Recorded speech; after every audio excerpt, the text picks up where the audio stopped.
আমার চ্যানেল সৌভাগ্যতে আপনাদের সকলকে অনেক অনেক সুস্বাগতম। অম্বুবাচী 2025 সালের সম্পর্কে কিছু তথ্য আপনাদের সঙ্গে ভাগ করে নেব আজকে। অম্বুবাচী সম্পর্কে আমরা ছোট থেকে যা যা কথা শুনে এসেছি তার কিছুটা ভ্রান্ত ধারণা আমাদের মনের মধ্যে গেঁথে গিয়েছে। সেটা সম্পর্কেই আজকে একটা পরিষ্কার ধারণা আপনাদেরকে দেবো।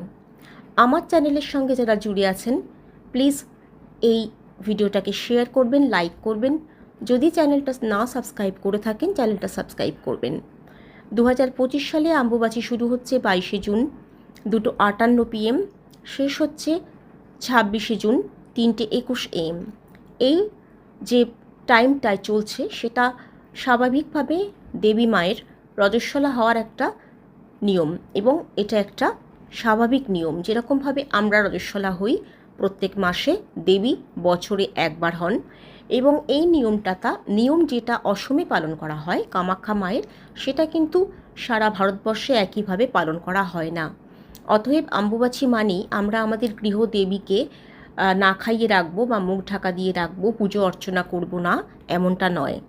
অনেক মন্দিরে দেখবেন স্বাভাবিকভাবে পুজো অর্চনা হচ্ছে, মুখ খোলা থাকে। অনেক মন্দির আবার অসমের নিয়মটাই পালন করে থাকেন। এটা যার যার ব্যক্তিগত ব্যাপার, যে পূজারী সেখানে পুজো করছেন তার ব্যক্তিগত ব্যাপার।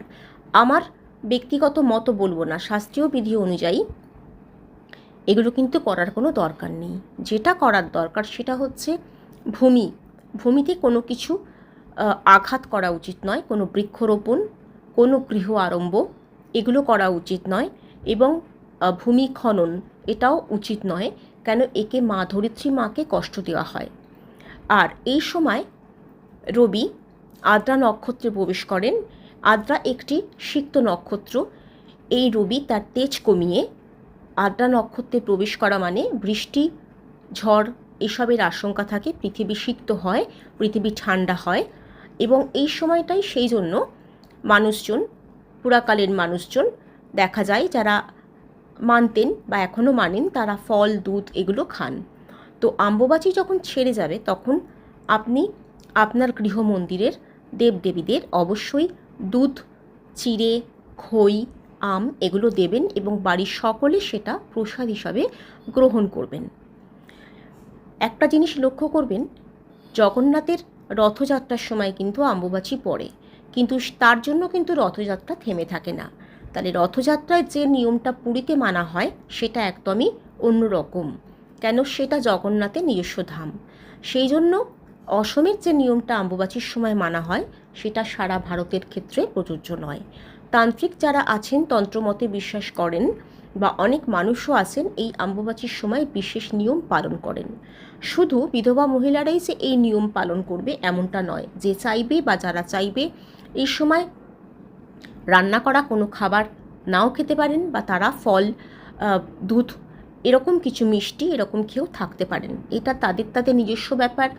যারা আরাধনা করে, সাধনা করেন, এরকম বহু মানুষও এই নিয়ম পালন করেন। যেরকম একাদশী শুধুমাত্র যে বিধবারাই পালন করবে তা নয়। একাদশীর ব্রত হচ্ছে সবথেকে মূল্যবান এবং সবথেকে ভালো একটি ব্রত।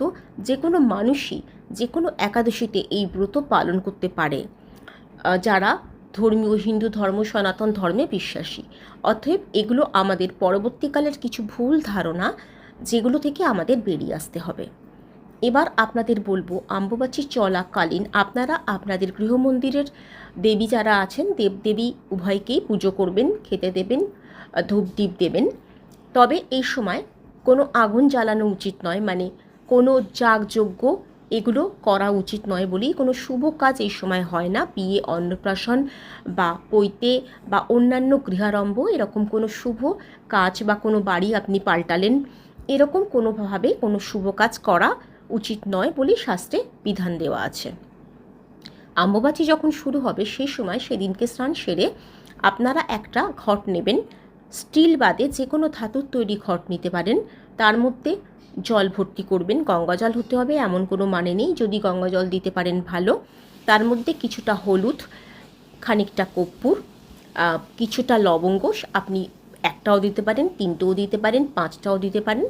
আর তার মধ্যে দারচিনি, এলাচ এগুলো দিয়ে আপনি ওই ঘটের মুখটাকে ঢাকা দিয়ে দেবেন। তার ওপরে কিছুটা চাল, আতপ চাল, অখণ্ড আতপ চাল দেখে নেবেন ভাঙা না হয়, সেটা হলুদ দিয়ে ভালো করে মাখিয়ে নিয়ে, যেরকম রান্নায় যে হলুদ ব্যবহার করা হয় সেই গুঁড়ো হলুদ মাখিয়ে নিয়ে তার উপরে রাখবেন এবং পুরো ঘরটাকে একটা লাল কাপড় দিয়ে ঢাকা দিয়ে দেবেন।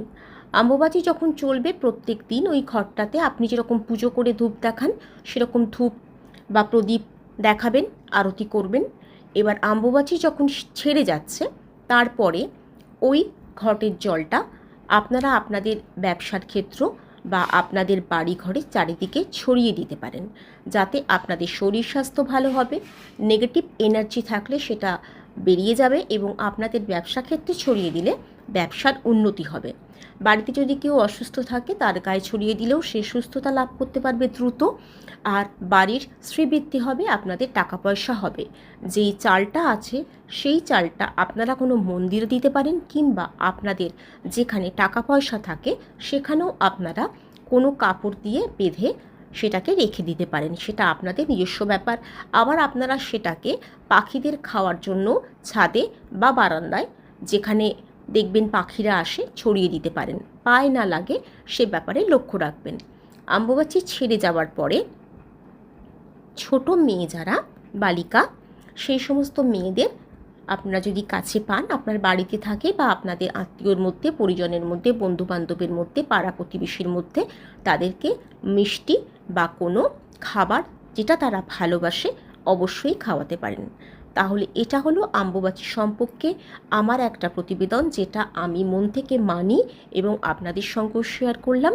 আপনারা চাইলে এই পদ্ধতি মানতে পারেন, অবশ্যই ভালো হবে এবং কোনো রকম কুসংস্কার আমার মতে মানা উচিত নয়। সংস্কার অবশ্যই ভালো, কুসংস্কার কিন্তু নয়।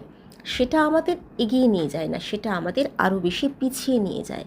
সেই জন্য আমরা এগিয়ে যাব সামনের দিকে, এবং যেটা আমাদের শাস্ত্রীয় বিধি, যেটা আমাদের চিরকালের সনাতন ধর্ম, সেটাকে মাথায় রেখে আমরা সব কিছু জিনিসপত্র ঠিকঠাকভাবে পালন করব।